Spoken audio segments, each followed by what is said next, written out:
சவுப் சங்கர் அவருடைய வழக்கறிஞர் கரூர் நீதிமன்றத்தில் வந்து குற்ற எண் 384/2024 என்ற வழக்கில் வந்து இன்றைக்கி அவர் வந்து சரண்டர் பண்ணுறதுக்காக கூட்டிகிட்டு வந்தாங்க. இந்த வழக்குக்கு அவருக்கு எந்த விதமான சம்மந்தமும் கிடையாது. அவர் சில நிகழ்வுகளை வந்து என்கிட்ட சொல்லிட்டு போனார். அவர்கிட்ட பர்சனலாக பேசல. புழல் சிறையில் அவர் மிகவும் சித்திரவதைக்கு உள்ளாக்கப்பட்டிருக்கிறார். அவருடைய ஐஜி கனகராஜ் என்பவர் செல் பிரிசர் அவர் தான் அளவில்லாத சித்திரவதைக்கு உள்ளாக்கப்பட்டுக்கிட்டு இருக்காரு. அவருக்கு வந்து கை எலும்பு உடைப்பட்டிருக்கு. உங்களுக்கு எல்லாருக்குமே தெரியும். அந்த எலும்பு உடைஞ்சது வந்து மாவு கட்டு போட்டிருந்தாங்க. அந்த கட்டை அவுக்கிறதுக்கு கூட ஜெயிலில் இருக்கிற மருத்துவமனைக்கு அவர் அழைச்சிட்டு போகலை. ஜெயிலே வந்து அவர் கட்டை அவுத்திருக்காங்க. கை வீங்கி இருக்குது. அதை இன்றைக்கு வரைக்கும் எக்ஸ்ரே கூட எடுத்து பார்க்கல. உள்ளுக்குள்ளே வந்து சீல் பிடிச்சிருக்கா என்னன்ற விவரம் கூட அவருக்கு தெரியல. உடலில் வந்து அவருக்கு வந்து டயாபெட்டிக் பேஷண்ட், சுகர் இருக்குது. அவருக்கு வந்து டயாபெட்டிக் ஃபுட்டு கொடுக்கறதே கிடையாது. சாதாரண ஃபுட்டு கொடுத்துட்டு டைம் கொடுக்கறதில்ல. அவர் வந்து தனியாக சிறையில் தான் வச்சுருக்காங்க.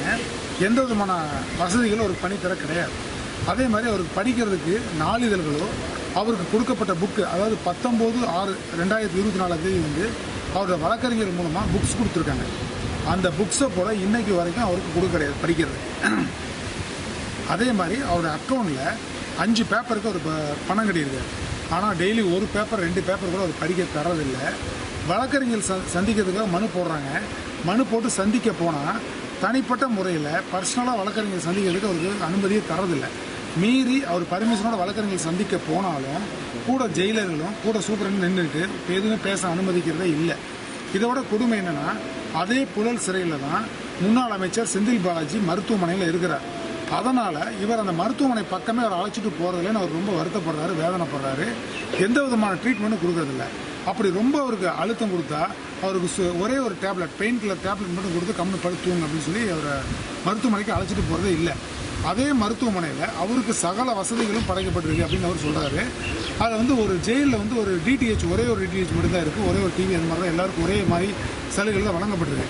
ஆனால் உள்ளே இருக்கிற மருத்துவமனையை வந்து செந்தில் பாலாஜி அவர்கள் தன்னுடைய கெஸ்ட் ஹவுஸ் மாதிரி யூஸ் பண்ணிகிட்டு இருக்கிறாரு. அதில் தனியாக ஒரு டிடிஹெச், தனியாக ஒரு செல்ஃபோன் அவருக்கு வழங்கப்பட்டிருக்குது. அதன் மூலமாக வந்து அங்கே உட்காந்துட்டு இந்த மாவட்டத்தை அவர் இயக்கிட்டு இருக்கிறாரு. சகல வசதிகளோடு அவர் செயல்பட்டு இருக்கிறார் அப்படிங்கிறது சொல்கிறார். இது அனைத்திற்கும் காரணம் அந்த ஐஜி கனகராஜ் தான் அப்படின்றதையும் அவர் பதிவு பண்ணுறாரு. மேலும் இதை விட கொடுமை என்னென்னா, அவரை வந்து நைட்டு இரவு நேரம் தனியாக அடைச்சிட்றாங்க. ஆனால் செந்தில் பாலாஜி அவர்களை இரவு 6 மணிக்கு மேலே எல்லா கைதிகளும் அடைக்கப்பட்டதுக்கு அப்புறம் அவரை வாக்கிங்க்கு அலோவ் பண்ணுறாங்க, வாக்கிங் கூப்பிட்டு போகிறாங்க.